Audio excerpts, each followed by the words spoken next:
You won't believe what happened when the HOA decided to turn my land into a parking lot without asking. One day, I looked outside and saw trucks and workers filling my backyard with gravel and concrete, completely covering what used to be my peaceful garden. No warning, no permission, just bulldozers and flashing lights. I was furious and felt completely powerless. This wasn't just about property lines or neighborhood rules anymore. It was about respect, control, and what happens when people take things too far. The HOA claimed it was for community convenience, but it felt like they were erasing my space, my sanctuary. I tried talking to them, but all I got were cold, bureaucratic answers. That's when I decided I had to do something they wouldn't expect. So, I took matters into my own hands and flooded the entire lot. Water everywhere, ruining what they built and sending a clear message that I wasn't going to stand by quietly. But what started as a simple fight over land quickly turned into a full-blown battle with the HOA. Neighbors got involved, threats were made, and the tension in the community exploded.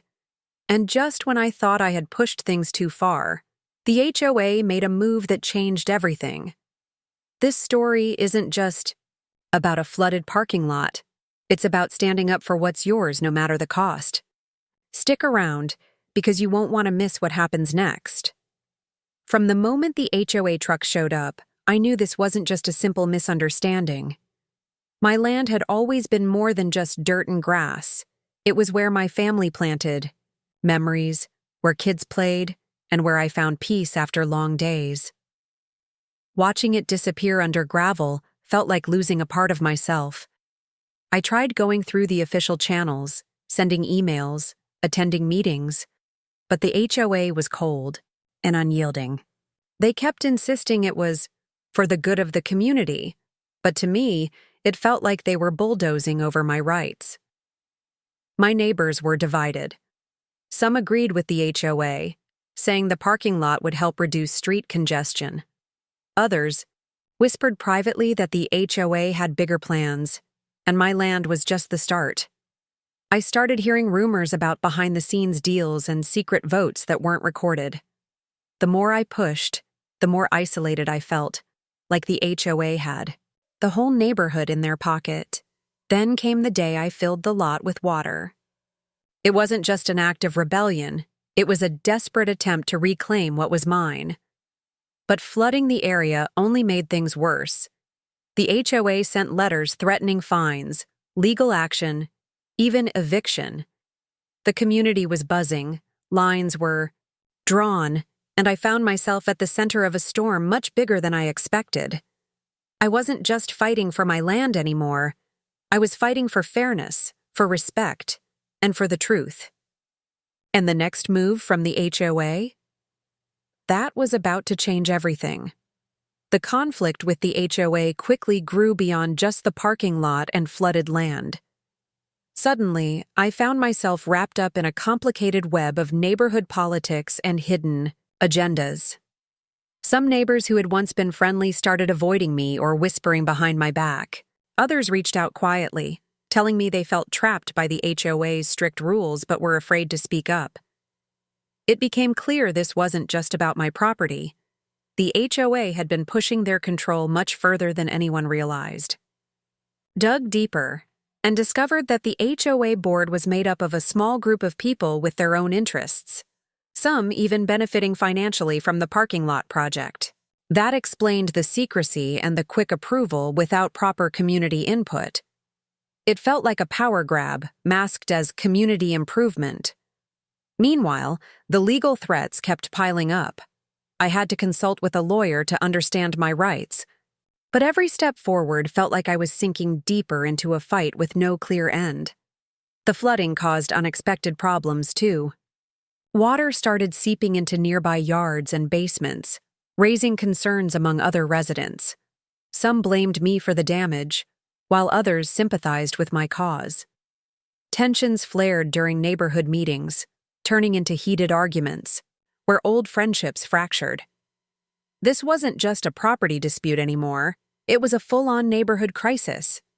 With everything escalating, I realized one thing for sure. I wasn't backing down. But the HOA had one last surprise that would push this battle to the edge.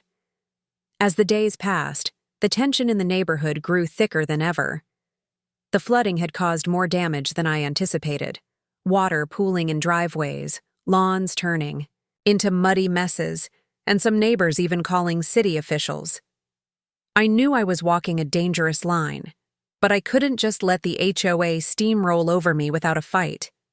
Every phone call I made, every message I sent, was met with silence or cold warnings from the HOA board.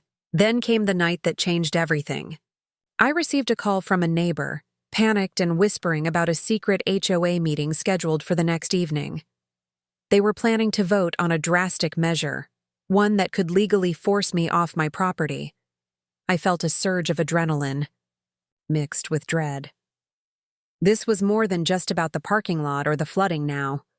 This was about losing everything I had fought to protect. I spent the next day preparing, reaching out to everyone I could for support, and digging into every document related to my property rights. The neighborhood was divided, and people were taking sides openly. Friends I thought I could count on were hesitant, while others stood firmly with me, rallying against the HOA's growing power. As the secret meeting drew near, I knew the next 24 hours would decide everything. The fight was about to reach its breaking point, and no matter what happened, the neighborhood would never be the same. Just when I thought things couldn't get any worse, an unexpected twist flipped the whole situation upside down. The night before the secret HOA meeting, I received an anonymous message with a photo attached, a picture of one of the HOA board members sneaking around my flooded property, talking with a group of people I didn't recognize. It looked like they were trying to cover something up, maybe even tampering with evidence. Suddenly, the conflict wasn't just about property or flooding anymore. There was something bigger going on behind the scenes. I showed the photo to a few trusted neighbors, and their reactions were mixed. Some were shocked, others scared to get involved. It became clear that the HOA was hiding more than just their plans for the parking lot. There were whispers of illegal deals, bribery, and even threats to keep residents silent. My simple fight to protect my land was now tangled in a much darker neighborhood scandal. Meanwhile, the HOA doubled down on their efforts to force me out, sending more lawyers and threatening hefty fines. The flooded lot, which I thought was a powerful statement, was now used against me in official complaints, accusing me of creating a public hazard. The neighborhood meetings grew more hostile, with heated arguments and rising tensions threatening to explode at any moment. With the stakes higher than ever and secrets starting to surface, I realized this battle wasn't just about land. It was about justice, truth, and standing up to a corrupt system. And the next moves from both sides would push everything to the edge. The night of the secret HOA meeting arrived, and the tension was unbearable. The community center was packed, with neighbors on both sides of the battle filling the room. The meeting began. I shared the photo that exposed the board members' suspicious activities. Gasps filled the room, and whispers quickly turned into angry accusations. Suddenly, the entire facade of the HOA's Community First mission started to crumble. Evidence surfaced that several board members had been involved in shady deals, and some were even facing investigations outside the neighborhood. The vote to force me off my property was put on hold as the community demanded transparency and accountability. The flooding, once seen as a nuisance, became a symbol of resistance, my way of fighting back against injustice. The city stepped in to inspect the land, and while they required me to address some safety concerns, they ruled that the HOA's initial parking lot project had violated several regulations. Just when I thought the battle was finally over, another shock hit. The HOA president, who had been the loudest voice against me, suddenly resigned amid mounting pressure, and then I discovered the real reason why. Secret recordings leaked, revealing that he had been planning to sell off community land for personal profit, including parts of my own property. The neighborhood was shaken, but finally united against corruption. Though my land was damaged, justice, had prevailed. But as the dust settled, I knew this wasn't just a victory for me. It was a warning to anyone who underestimated the power of standing up for what's right. After the HOA president's resignation and the shocking revelations, the neighborhood slowly began to heal. The corrupt board members were replaced with people genuinely interested in the community's well-being. While my land still showed the scars from the flooding and the parking lot plans, steps were taken to restore it, with support from neighbors who stood by me throughout the ordeal. The city's involvement meant stricter oversight on any future projects, ensuring no one could overstep their boundaries again. This whole experience taught me that sometimes standing up for what's right isn't easy. It can be messy, stressful, and isolating. But when you fight with honesty and determination, you can expose even the most hidden wrongs. The HOA thought they could intimidate me and silence my voice, but instead, they sparked a movement for fairness and transparency in our community.